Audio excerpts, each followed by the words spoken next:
This video covers the last 2 days of a backpack in the Wind River Mountains in Wyoming with 6 friends, starting at Mays Lake. Well, it's 7:45 a.m. I just got out of my tent, packing up today to go heading out. But we're taking 3 days to do it, 2 nights. There's, I think, an unnamed mountain with just a little warm morning sun coloring the top, and the valley up there with Mays Lake at the base of that big triangular pyramid peak.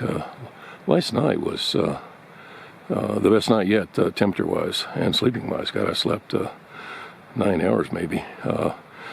Turned the lights out at 8:30 and got up at, started getting up a little after 7:30.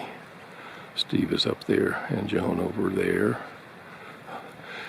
And the temperature this morning was 30 degrees on my thermometer, but it seemed warmer all night. No ice, no condensation. And I had on all my clothes except my rain gear outside, but I was comfortable all night. So first night I was totally comfortable sleeping all night long. Nice place to be for a couple of nights, for sure. Well, goodbye to a great campsite and a great experience. Just a great place to spend 2 nights and 3 days. And last night was the best of all because of the warmer temperatures. So heading maybe to Morham's Lake, but the next 2.5 days we're walking back to Big Sandy. Here's a GPS track of our route on day 5, starting at Mays Lake at the top, going to Dad's Lake at the bottom. One last look at the East Fork. Right over there is where we were day hiking yesterday.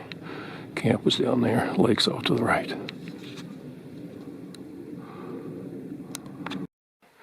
Here's maybe the hardest section of trail. I'm going down it, but coming up it was tough. Basically it goes straight down to avoid a bunch of blowdowns that I'll show you in a second.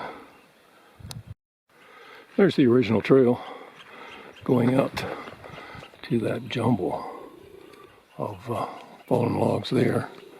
And here's the alternate trail that I just came down. Very, very steep, about half a mile from Washakie Creek. Name again too, since you're giving him. Eric Scholler. S-C-H? S-C-H-O-E-L-L-E-R. Great. And you're doing how many miles today? Or those trip? The whole trip's probably going to be 110 miles. Jesus. Okay. Great.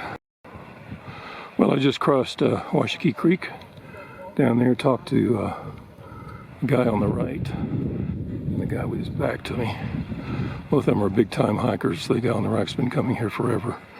The guy on the left is doing, I think he said 54 or more miles in 14 days, has a 65-pound pack.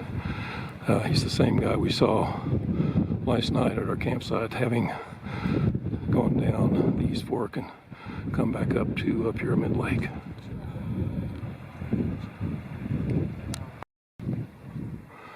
There goes the guy with the 65-pound pack,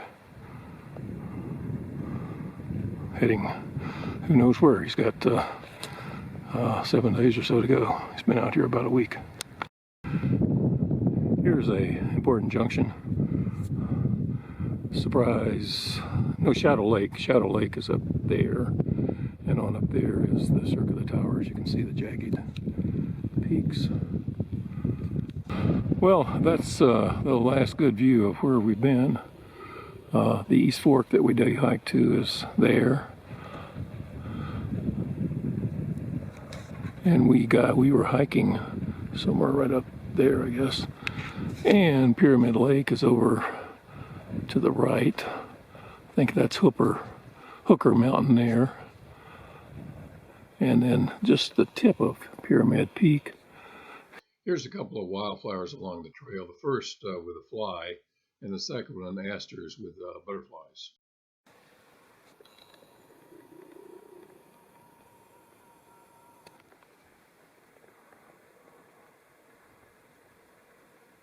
And here's a photograph of the llama train. I'm having lunch on the pass above Marham's Lake, which is down there. That's where we camped second night, I guess it was. And I got a text from Joan. They're going on to Dad's Lake, which is that lake there on beyond Marham's. We were talking about camping at Marham's, but they're going on. And joining me are a bunch of people, a bunch of kids. Some group hike, I guess, that are heading in. They camped at Dad's last night. Well, I'm back to Marham's Lake, where we camped on the second night. Right there. And heading on over to the other side, and then down on the other side of that ridge to Dad's Lake. Well, I am at Dad's Lake around 2:30. Came down that a gully or a valley there, and this little creek runs into Dad's Lake, which is way down there.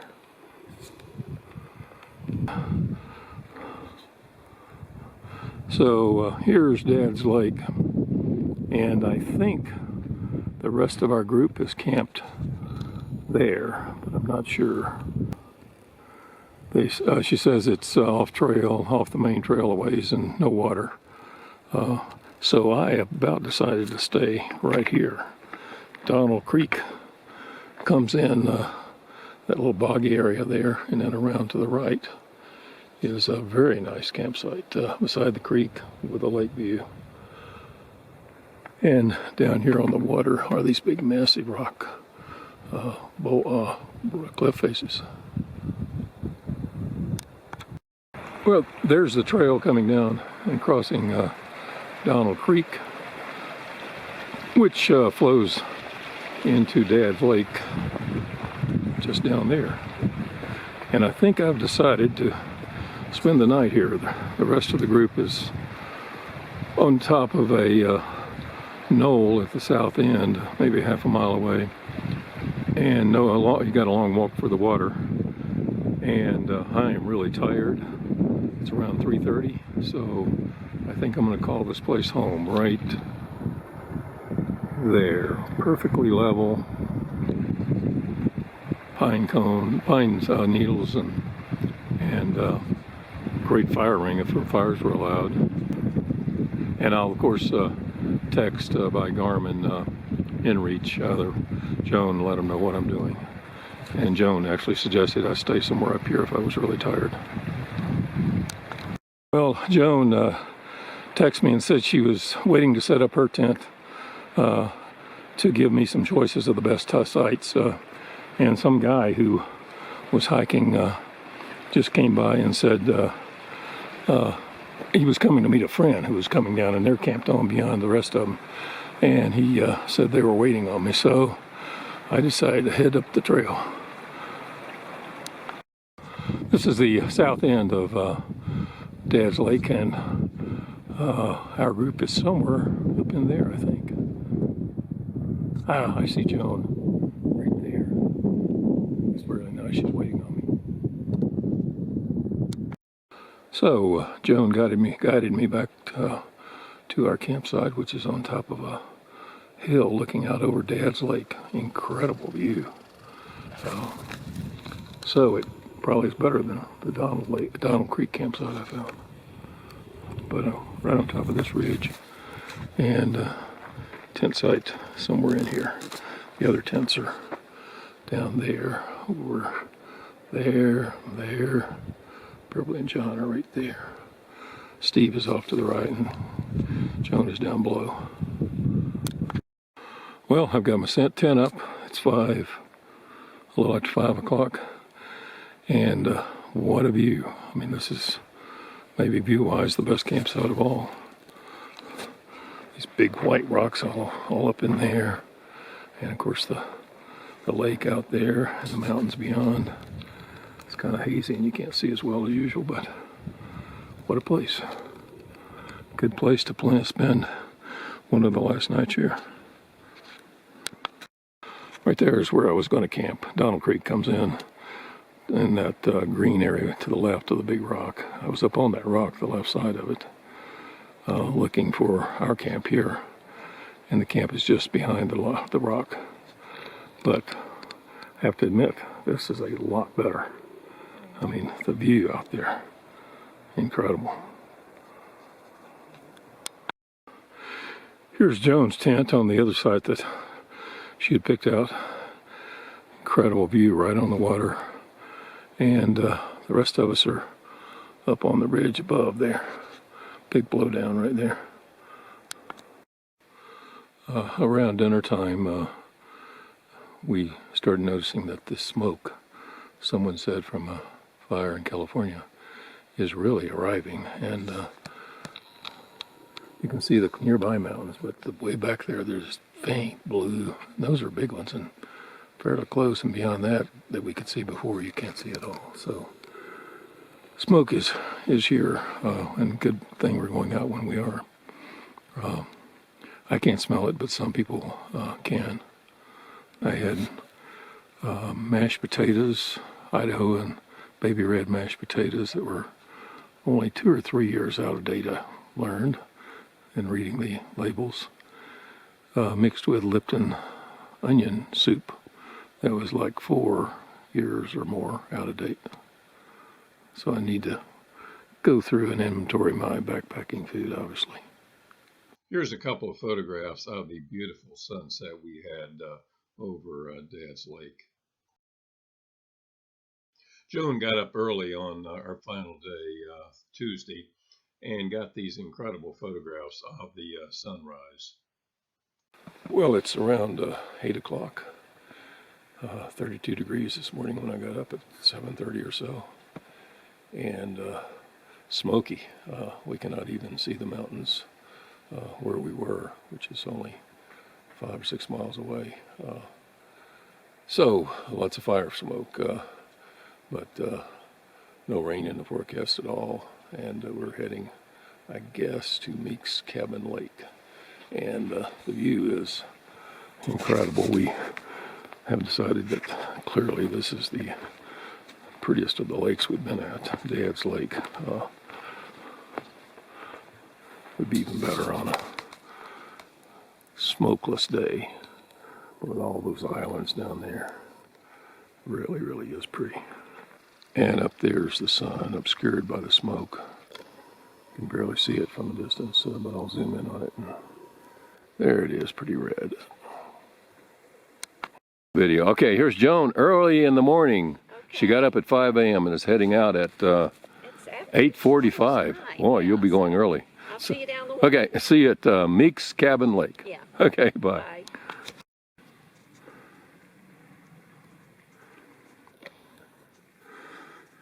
Lots of chipmunks, and this one's, I guess, cleaning up after my breakfast. 2 of them now. Word's gotten out.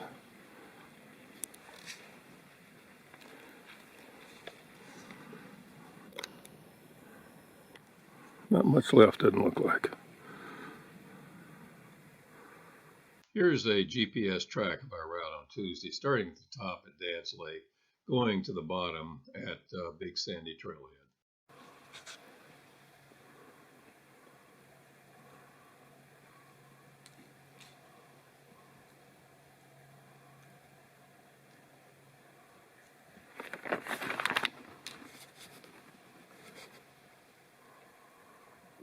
Beverly and John heading out, and the smoke is really bad. There's a mountain in this picture in the V there, and you can barely see it, and that's kind of the area where we were. Not over, well, we hiked 6 miles or 7 miles yesterday, so less than 7 miles or so. Last look at Dad's Lake. By agreement, the prettiest lake that we were at anyway. And there's the side trail over to the main trail that will take us out. And I left camp before Bob, but pretty soon he passed me. I'd stopped actually to take off some long sleeve shirt.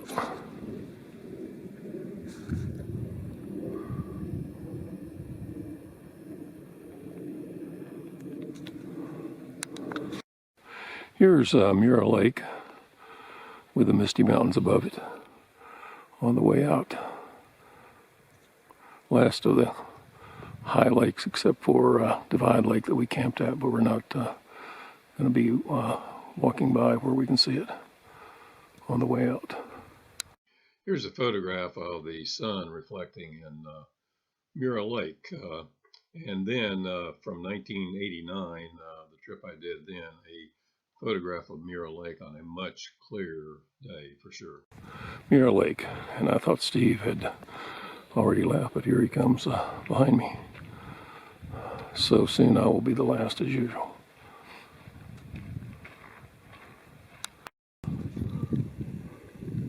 Here we are approaching Fish Creek Park. Hundreds of acres of grassland. And of course Fish Creek down at the bottom. Fish Creek Park.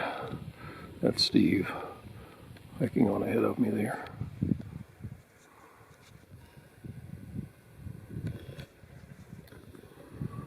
Over 100 acres for sure of grasslands along the Fish Creek Valley and high mountains above. And right over there beyond those trees and so forth is Divide Lake, where we spent our first night. I think I may have a movie of the valley, Fish Creek Valley Park, going in when it was a lot clearer. Totally misty with smoke today. Here's the picture I mentioned of Fish Creek Park coming in. It's still some smoky, but not as bad as going out. Those assholes up ahead have two big German Shepherds. And Joan Garman texted me and said that they charged her. And she was really frightened. These people said that they were simply sniffing her, which is a hell of a lame excuse. They've got them on leash now, but who knows how long. Well, I passed Divide Lake back a ways where the dogs were. And from here on, it's mainly in the forest. And we're passing through the area where there's been so many blowdowns, either insects and or high winds and such. So downhill most of the way from here to where we're planning to camp tonight at Meek's Cabin Lake, and then on to the trailhead.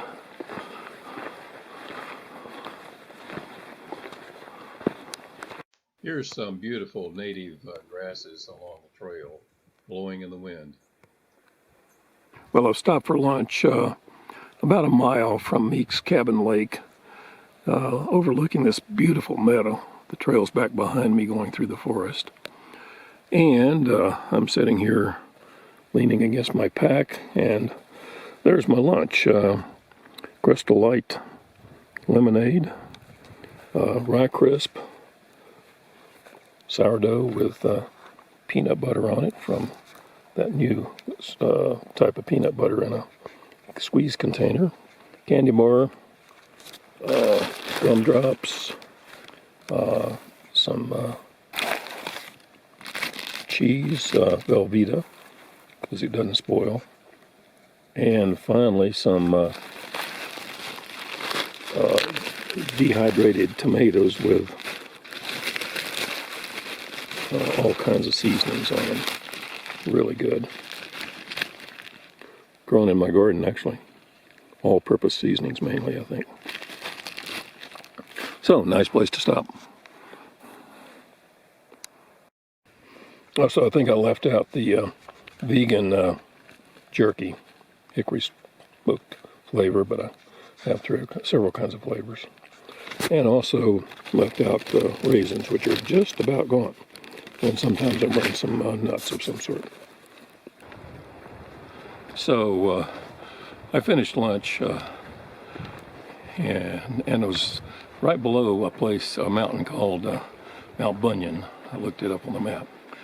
Anyway, after finishing lunch and going down the trail just a short way, I got a Garmin text from Joan, and unfortunately, Tommy apparently missed the turn for Meek's Cabin Lake, where we were going to camp, and kept on going and probably is at the trailhead. And of course, it's easy to miss turns sometime, but they were all gathered at Meek's Lake, where we were going to camp, waiting, and he never showed up, and he's certainly between them and me. So Joan asked if it was okay with me if we go on out, and the result is we're going out. I had kind of mixed feelings because we talked a little this morning about going out and staying tonight, and basically said I could do either one. So, and I'm not sure what we're going to be doing, but I'll enjoy just a little more of it. I got about less than 2 miles to go, so I ought to be there by 1:30, 2 o'clock at the very latest.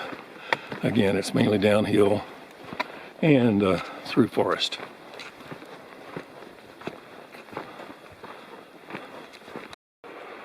Well, so long to the Big Sandy River. I'm within 1/10 of a mile of the trailhead and really tired. We'll have done something over 6 miles today, much more than I expected, and as a result, pretty tired. But going to be a motel room tonight, so just about out. Here's the starting trailhead signs. Here's a look at the Big Sandy parking lot. Hordes and hordes of people, all gone backpacking, and their cars are here though.